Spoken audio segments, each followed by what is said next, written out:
it's like I said earlier, it's a really complex situation, but also at the same time, Israel has just been suffered a huge attack on innocent women and children, but young men as well, and all men too. So it's too soon to sort of be saying, well, what about this? What about that? He's absolutely right that Hamas were in control in Gaza, so they can't they can't do a deal with Hamas. You can't do a deal with the people who have literally come across your borders and murdered innocent people in such a horrendous way as we've seen.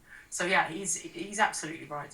I mean, the difficulty here, of course, and like you said, the nuance is something that people don't tend to understand, is it isn't just Hamas who don't want Israel to exist. It's a lot of the entire neighbourhood. And whenever people are pushing for a two-state solution, they seem to want this done at the expense of Israel. And I think that is I don't understand why Israel are losing the PR game so badly when it comes to international opinion, why most people can't see that this is a plucky little country that frankly is in the most hostile neighbourhood on earth for Jewish people. Absolutely, but I think it's very much a fashionable left-wing position to support Palestine, and it has been some time, as we saw with Jeremy Corbyn, in his issues with anti-Semitism, is that it's very fashionable amongst the world or the Western world, sort of middle classes, to be pro-Palestine as it is to be sort of pro-Tibet and what have you, and that's a different argument, but it's a fashionable position to take, and people are very concerned these days with winning woke points on social media and being this is where it is, and so therefore when we have a left-wing media to an extent globally in the Western world, therefore they get it's easy to push that side, and it's the speed with which that side was pushed, immediately after the horrendous attack on Israel, that is so uncomfortable for people. The Labour Party, the left wing of the Labour Party in particular, left wingers and their obsession with one place is bizarre. So when Jeremy Corbyn, during those dark days, was the leader of Her Majesty's opposition, actually within shouting distance of becoming our Prime Minister. Can you imagine that? But basically, had you have asked, Mr Corbyn, you're the leader of the opposition, could you lay out the main elements of the Labour Party's foreign policies around the world? His answer would have been, whoa, Palestine, isn't it?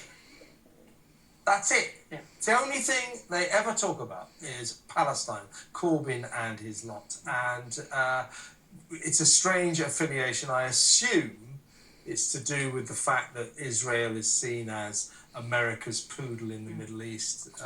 But they should remember, the critics of Israel and the big fans of Palestine, that Israel is the only democracy in the Middle East, and that people, gay people, the gay capital, the gay people flee Palestine. They flee Gaza to take refuge in Israel, where the rights of the LGBTQ community are upheld. This is the truth of it, and there's actually an organisation, and this just blows my mind. They're called Queers for Palestine. Where they march, come on Palestine, you're great.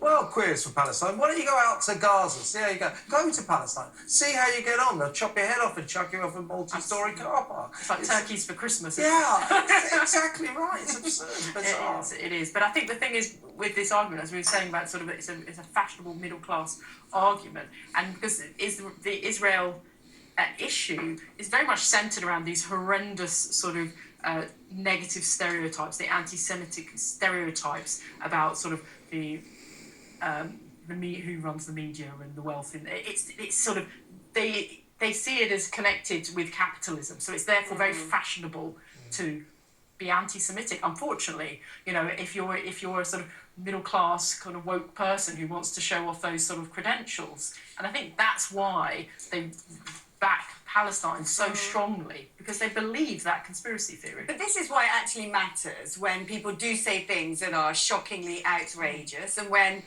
you have a whole tide of virtue signalling and Israel gets excluded. A story lately has been that the Football Association have had to apologise because they light up Wembley Stadium with the colours, whatever the sympathetic flag is for that particular time, and after the October the 7th attack they didn't light up the famous Wembley Arch blue and white. It was a big match that night as well, so that was that's what the Jewish community were looking for in the sort of publicity eye, that this arch would be lit up and express some support for Israel, which at the time, it still was just grotesquely invaded by murderous thugs.